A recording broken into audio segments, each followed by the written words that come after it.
On this episode, we're winding back to the beginning of the Ask Jason show and starting things all over again. Our lawyers told us to say this. This real estate stuff is not easy, so send me your questions and I will answer them. This is the Ask Jason Show.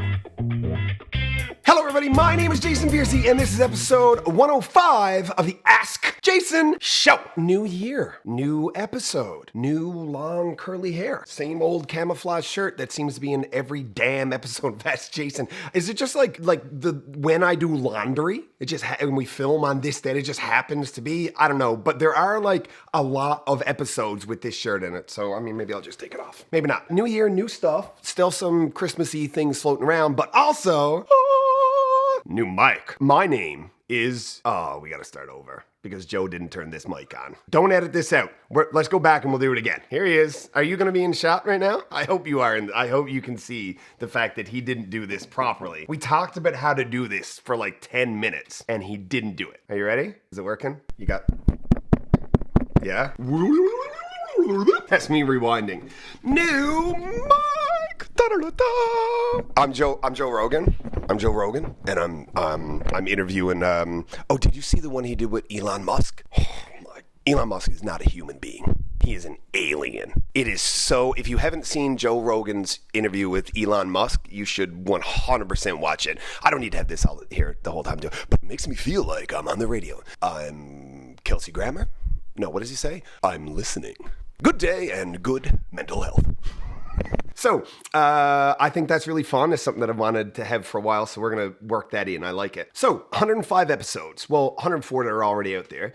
And I was trying to think about what we were going to talk about today, because I know it's called the Ask Jason Show, but not all of the questions are sent in. A good deal of them are, but they're not all sent in. Sometimes they're just things that we feel like people need to know. And I was sort of thinking about, I sort of got 10 episodes a year done for my career, right? So I've been over 10 years. We're over 100 episodes. That's sort of how it plays out. If you've not been watching the Ask Jason show from the beginning, which none of you should have because it was awful until Joe and I started doing stuff together, you likely never saw the early stuff. And the early stuff was the basics of the how-to of doing real estate as the end consumer, as the client, as the purchaser, the seller, those things. I was thinking to start the new year with the new mic. What is it, ASMR? Oh, that's going to be so gross. I'm sorry. Joe's like... Anyway, I thought it would be cool to redo some of the basics. So today, we're going to talk about the first things you need to do at the very beginning of the process if you want to buy a house. Because it's been years since we talked about that. And there are people who are watching this show and they're like, he's talking about these mortgage rates and deferrals and all of these new build things. And I don't know what R29.5 in your basement exterior wall means. I don't know what that is, but how do I buy a house? Okay, let's roll it back a little. Step one, if you want to buy a house, do you have a job? Okay, let's assume you are employed, you have some credit history, and you have some cash available, either for a down payment or to pay your closing costs. There are other ways to get your down payment to purchase something, which you would need a minimum of 5%. There are other ways to get that. It can be borrowed, it can be gifted. There are ways around it, but let's assume, for the sake of simplicity, that you have that money and you're gonna need another about 1.5% of your purchase price to pay lawyers to close your transaction, register your mortgage, and register your deed. So if you want to buy a house, you need about 6.5% of the purchase price in available cash that has been sitting in some account somewhere or accumulating so that you can track the history of that money for a minimum of 90 days. Okay, let's assume all that is there. First step, is this me or you? Are you buzzing over there? Are you vibrating and ruining this show? Oh no, that's me. Well, I can't ruin it. I ruin this show every day. So assume you are able to qualify for a mortgage. The first thing that you need to do, a lot of realtors will tell you, is that you need to call a realtor first. And it's not a bad idea to do that. But the real thing you need to do is know how much money you can afford to spend. And when I say afford, I don't mean how much money the bank will give you. which you also really do need to know. You find out how much the bank will give you. They decide how much they can give you based on your monthly cash flow. All of the money you have coming in, and then all of the money you have going out. And they do two separate assessments. There's a percentage of your gross income before tax that by Canadian law, you're only allowed to spend X% of that on housing. So it doesn't matter how much, cash flow you have, you're not allowed to borrow more than X%, to get, what is it? Is it like 33? Anyway, so there's a gross debt service ratio and a total debt service ratio, right? So we're talking about two different things. So you're only allowed to spend so much on housing. It's actually the same way that Newfoundland and Labrador housing calculates how much rent they charge people. Did you know that? So if you're on a fixed income and you live in Newfoundland and Labrador housing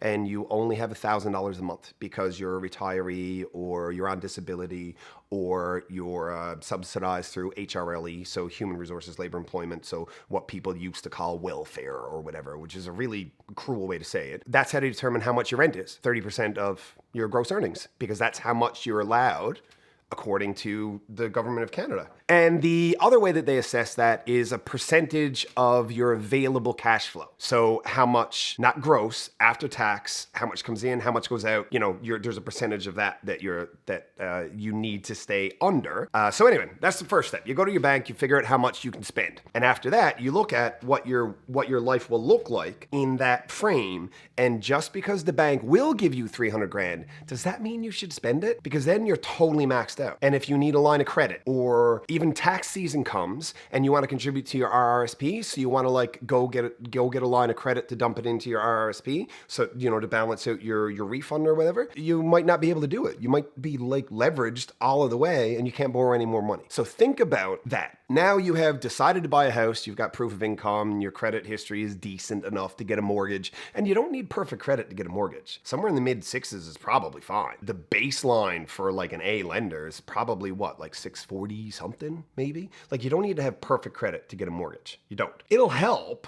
And it'll help you get a better rate because the more risk it is to lend you money, the more they need to make off of you in order for it to be worth it. So it's a risk reward calculation. After that, now you probably need a realtor. Now, you can go to the realtor first or a real estate agent. I don't know. Maybe that's a conversation we can have too, the difference between a real estate agent and a realtor. We leave it? Yeah. Okay. It's trademark stuff. Honestly, I would probably get in trouble for saying it, and I probably will get in trouble for saying it. Joe was telling me don't. Okay, cool. So call a realtor with the TM with the circle, it's a registered trademark. Call a realtor who is a member of the Canadian Real Estate Association, who is held to a standard of ethics and fiduciary and regulatory duties, and who is going to treat you right and treat other people in their industry right, because we have been working on these things for a very long time, and it's not easy to trademark something as common a word as realtor. But we did because there's real value in it. Call a realtor, not just any old real estate agent. What? Okay, I'm gonna make the joke that Joe made because he can't stop laughing at himself. And I'm gonna do it, okay? I'm gonna do it like this though, Joe. Call a realtor, not a fake tour. You're an idiot. He's snorting and everything. Anyway, so call your realtor. I would interview 3 different people, both buying or selling. Interview 3 different realtors at a minimum. What are the things that you're looking for? You're looking for experience. Experience doesn't mean how long have you been in the business. That's not what experience means. Experience means how many transactions have you helped guide people through? What situations have you come across? How did you get through those situations? What is your relationship with other realtors in the city like? All of these things make for experience. Interview 3 realtors. You're looking for experience. You're looking for a personality match with somebody that you trust. People will tell you that liking your realtor is not a prerequisite for them doing a good job. That is true. It is not a prerequisite for them doing a good job. It is, however, a prerequisite for enjoying the process with them. It's hard to place trust that someone you don't like is going to do what's right by you. I'm not saying that they won't.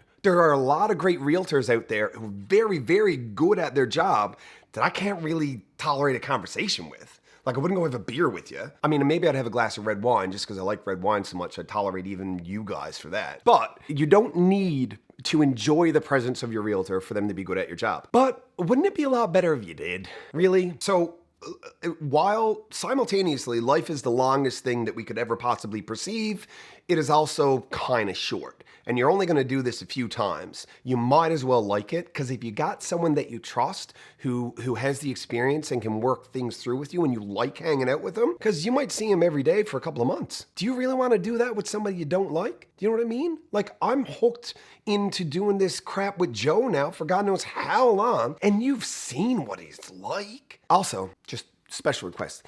If any of you are videographers and you have solid editing skills, actually, I don't want to do that. Joe is amazing. Cut. Joe is amazing at what he does, and we're good friends. Merry Christmas, Happy New Year. I love you, Director Joe. He did this. Actually, what he did was...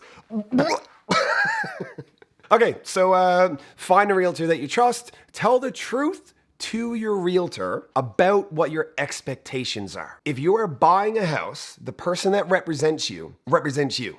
They have a regulatory and a fiduciary duty and a code of ethics to do what is in your best interest. And you know that they're going to because you interviewed several people and this is the one that you trusted, that you vibe the best with, and you have a good energy and you feel good. So why would you withhold information about your expectations? If I am your buyer's agent and I'm trying to get you the house of your dreams and you withhold $30,000 of budget from me just in case I was trying to make you spend all your money because that means I get more money. Okay, let's just do the math on it. So typically, not always, but a decent average, I will make about 2.5% of the purchase price of whatever you buy.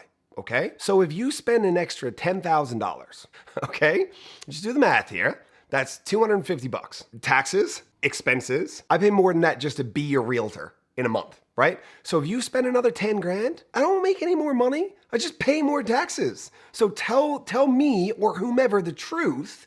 Be honest about your expectations and what it is you want to accomplish. Now we are armed with the right info to be able to empower you through a process to do what is best for you. Can you imagine that if I didn't know that you had another 10 grand in your budget and you were worried about the heating cost at a house, but I knew that if I had even half of that other 10 grand, I could have a mini split installed prior to closing, and you finance it at 1.68% on your mortgage, and I brought your heating bill down by like, say 37%, and all I had to do was know the truth about your situation and what your concerns were, a really good realtor can fix most of your problems in real estate if you tell them the truth. This stopped being about the steps, like the first thing when you want to buy a house, kind of, and it turned into like a much longer thing. Do you just want to stop it here and maybe have like more of this conversation another time? Yeah, okay. We'll pick this up and have another time,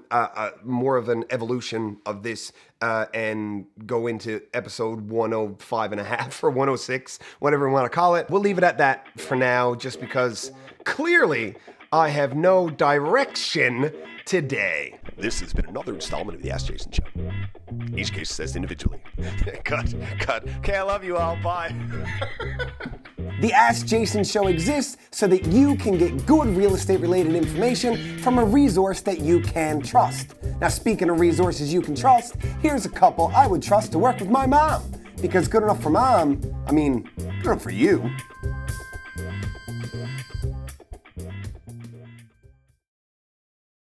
I'm off the rails here today, aren't I? I really am. I took my medicine 1:30, 12:30, 11:30, 10:30. Yeah. I should have taken it about 45 minutes ago. Okay.